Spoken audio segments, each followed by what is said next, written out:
Paix sur vous. Bienvenue dans ce 5e épisode de vol, falsification et invention de prophétie.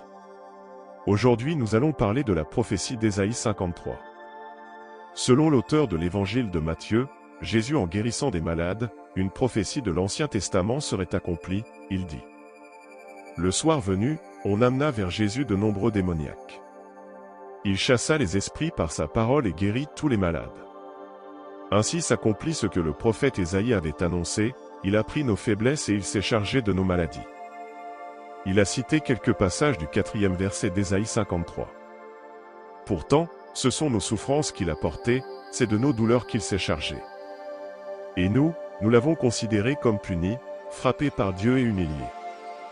Avant de débuter, sachez qu'il n'y a pas de consensus sur l'identité de ce serviteur. Les chrétiens disent qu'il s'agit de Jésus, les juifs quant à eux donnent plusieurs personnages, comme Rabbi Akiva, Jérémie, le Messie juif. D'autres juifs disent que le serviteur est représentatif de tous les Israélites qui répondent à une norme particulière de justice, de sorte que le passage s'applique à certains Israélites et pas à d'autres. Tandis que d'autres disent que le serviteur est une métaphore pour toute la nation d'Israël. Ouvrons maintenant Ésaïe 53 et découvrons ce fameux personnage. Qui a cru à notre prédication? À qui le bras de l'Éternel a-t-il été révélé? Il a grandi devant lui comme une jeune plante, comme un rejeton qui sort d'une terre toute sèche. Il n'avait ni beauté ni splendeur propre à attirer nos regards, et son aspect n'avait rien pour nous plaire. Méprisé et délaissé par les hommes de douleur, habitué à la souffrance, il était pareil à celui face auquel on détourne la tête, nous l'avons méprisé, nous n'avons fait aucun cas de lui. Alors d'après le temps employé, à savoir le passé, le serviteur vivait avant, ou à l'époque d'Ésaïe.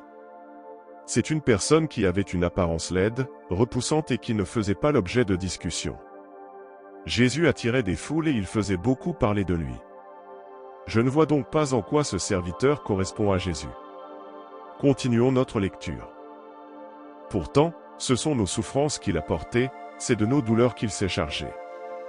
Et nous l'avons considéré comme puni, frappé par Dieu et humilié.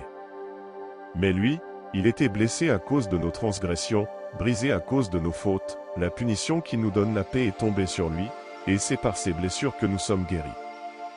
Nous étions tous comme des brebis égarées, chacun suivait sa propre voie, et l'Éternel a fait retomber sur lui nos fautes à tous.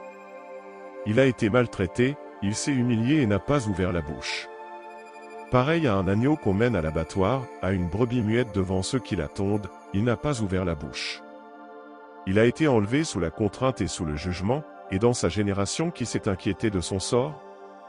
Qui s'est soucié de ce qu'il était exclu de la terre des vivants, frappé à cause de la révolte de mon peuple?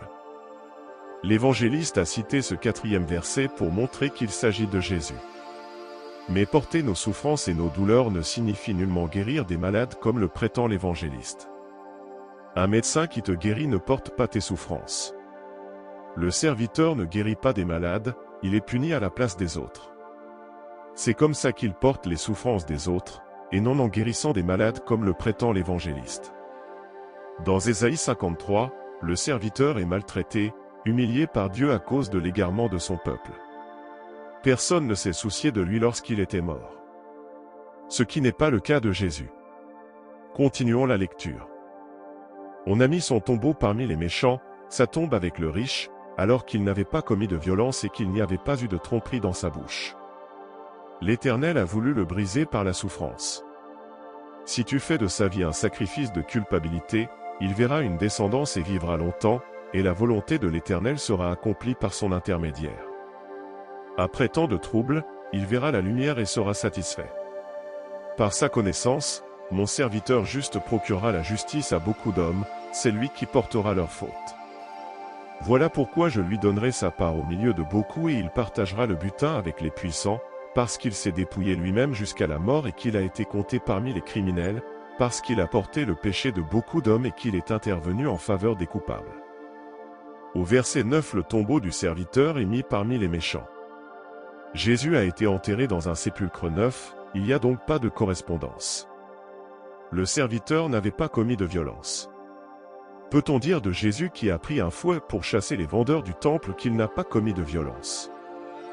Au même verset 9, il écrit que le serviteur ne mentait pas.